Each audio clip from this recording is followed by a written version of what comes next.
Chris Timmins from Montreal Management Consultants. I'm the project director responsible for all our projects in the Commonwealth of Dominica. We're here at Bellevue, Chopin, and we feel like we're at the end of the first road of many roads in what we're developing at the moment.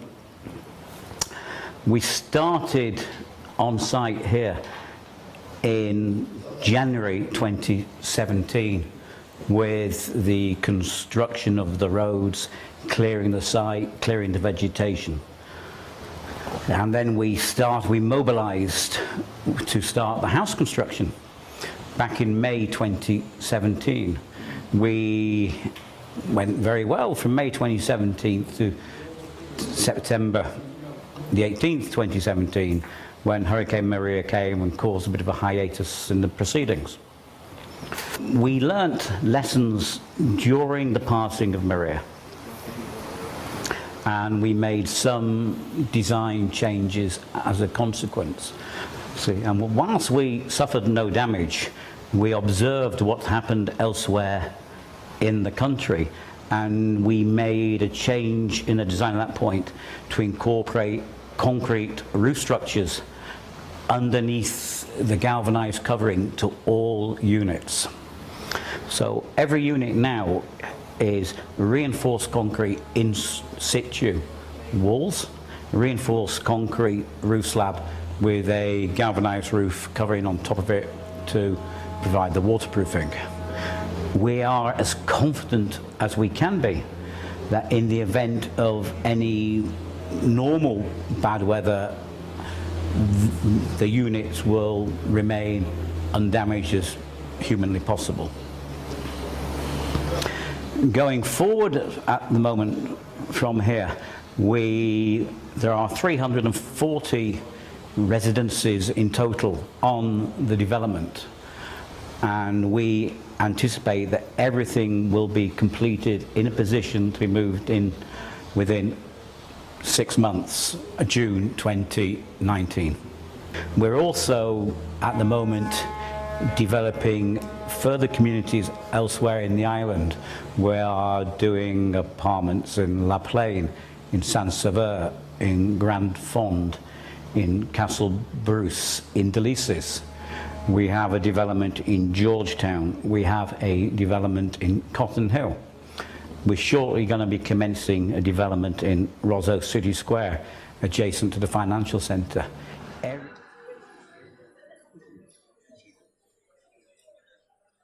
Thank you, Lucien. Your Excellency, Charles Savarin, President of the Commonwealth of Dominica. Mrs. Savarin, the Honourable Dr. Roosevelt Skerritt, Prime Minister of the Commonwealth of Dominica and Minister for Finance, Investments, Housing and Lands, and Mrs. Skerritt. Honourable Reginald Ostry, Deputy Prime Minister. The Honourable Dr. Kenneth Daru, Minister for Health and Social Services and Parliamentary Representative for the Petite Savanne constituency. Members of Cabinet, Your Excellency, members of the Diplomatic Corps, Your Excellency Steve Farrell, Secretary to the Cabinet, Mr. Lucien Blackmore, Permanent Secretary, Ministry of Housing, other Permanent Secretaries, Mr. Cyprian Defoe, Chairman of the Bellevue Chopin Village Council, the Reverend Father Franklin Cuffey, Mr. Maurice Geest, Chairman of the Petite Savanne Resettlement Committee, Mr. Oliver Samuel, Elder of the Petite Savanne Community, Mrs. Juliet Anselm, and Mr. Fanuel Hilaire, beneficiaries, members of the media, ladies and gentlemen, thank you. I must first apologise for the absence of our Chief Executive, Dr. Hayden, who can't be with us today as his wife gave birth to a son a couple of days ago, but he would dearly have loved to have been here. MMCE started on this journey in the summer of 2016, when we first reached agreement on developing, designing and constructing this development with the government through the CBI programme.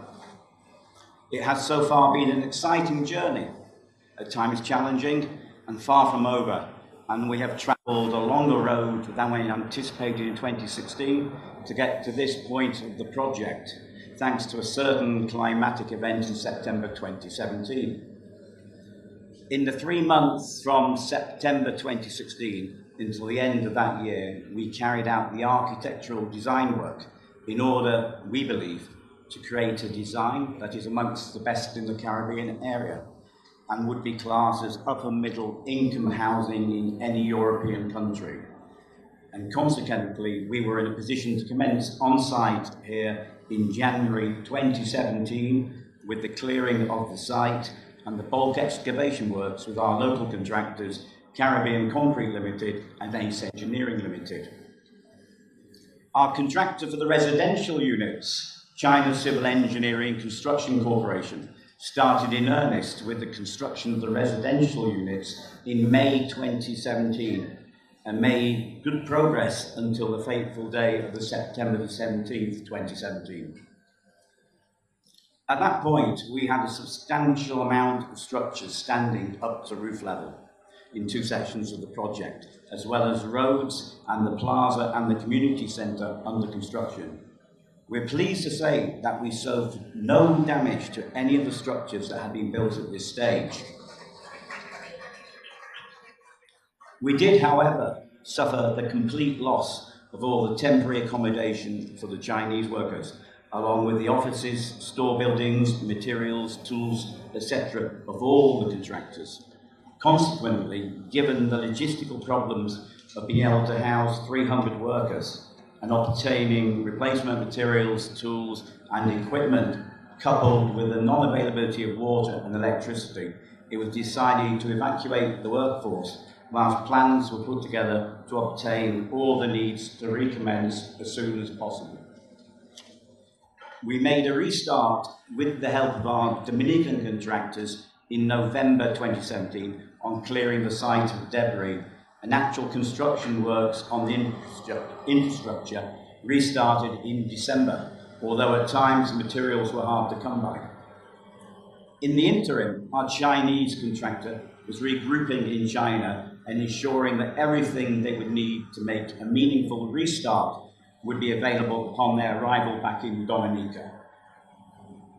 During this interim period, we observed what the hurricane had done to buildings on the island and reviewed our designs to try to ensure that in future, the homes we are constructing here would be able to provide a safe place of shelter during a severe climatic event and would be perfectly habitable afterwards. To this end, we took a decision that all buildings would be fitted with reinforced concrete roofing to go with the already intended reinforced concrete walls. Work restarted back in full swing in May of this year on the housing, and we are now at the point where there is less than 10% of the buildings to have the structures completed. We feel compelled, therefore, to offer our sincere thanks to our local contractors, and in particular to China Civil Engineering Construction Corporation for what they have achieved in when you consider the 4 months for residential construction before Maria and 7 months since we recommenced, which is only an 11-month construction period to get to this point in time.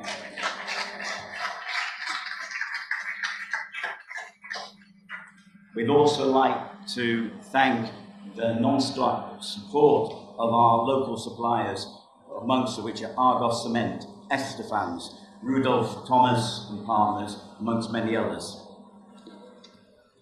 When designing a project like this, which is a new community, and that a large one, which will eventually have the capacity to house up to between 1,800 and 2,000 people, there are many challenges, also many opportunities to try and ensure that best practices use, which many times isn't available in established communities, which tend to increase in size organically using existing services.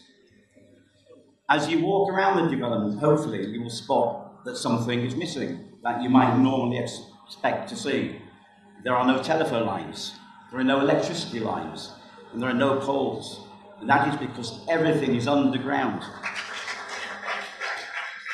ensuring that in severe weather there will be no damage to these critical services.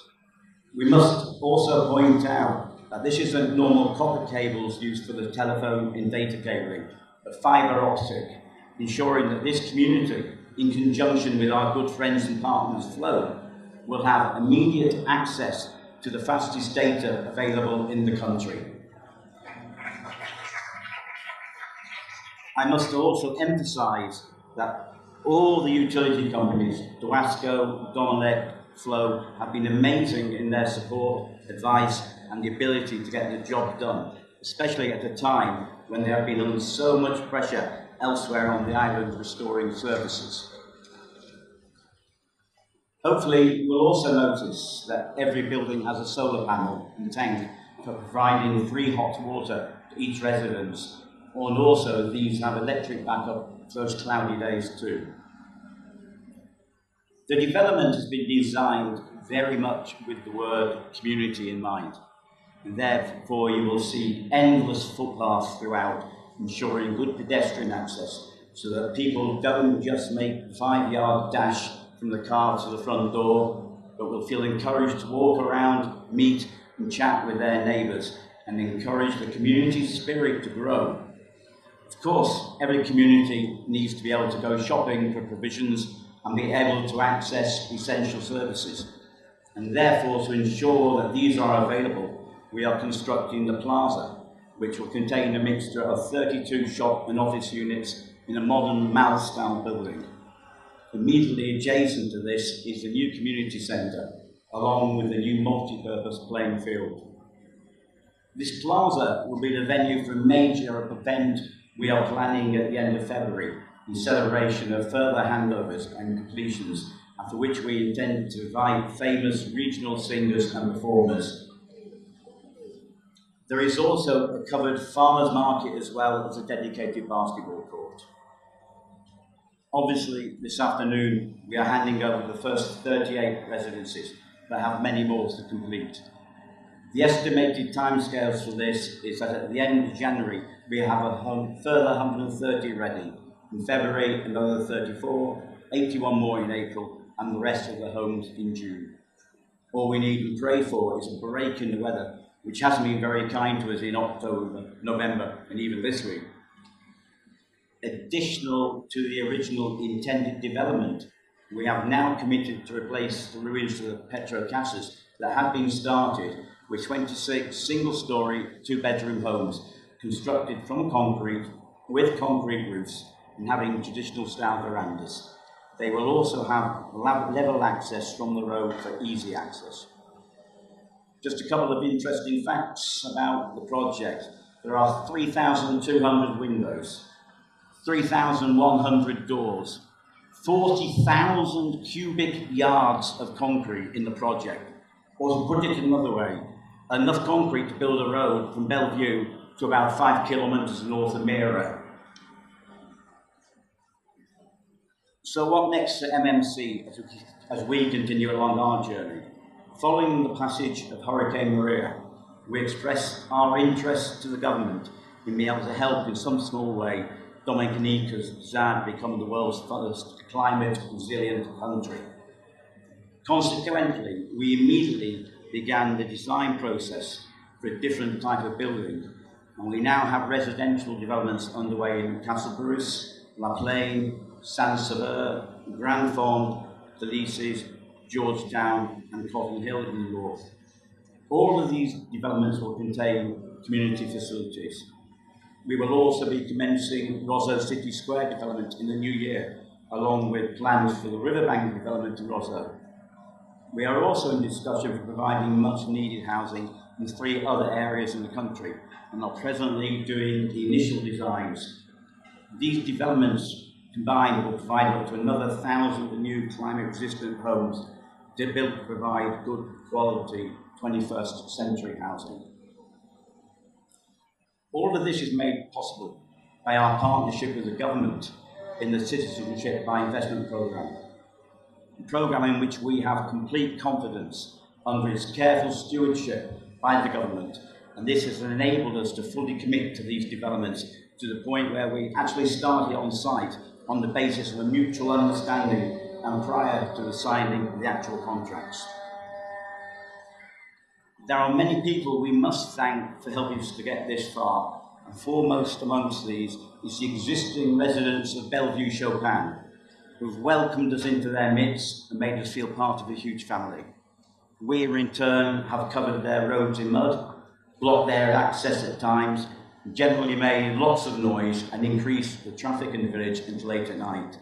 Additionally, they at times must have felt they had been transported to China, as the constant aromas of chop suey, noodles, fried rice and other exotic dishes scented the Bellevue air.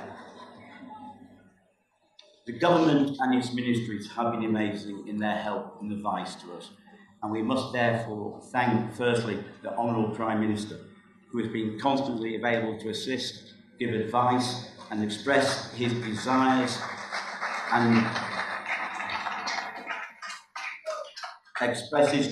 and vision for the developments we are undertaking, and with whom we have had constant dialogue and meetings on a weekly basis to ensure we can together deliver his dream for high quality housing for the citizens of Dominica.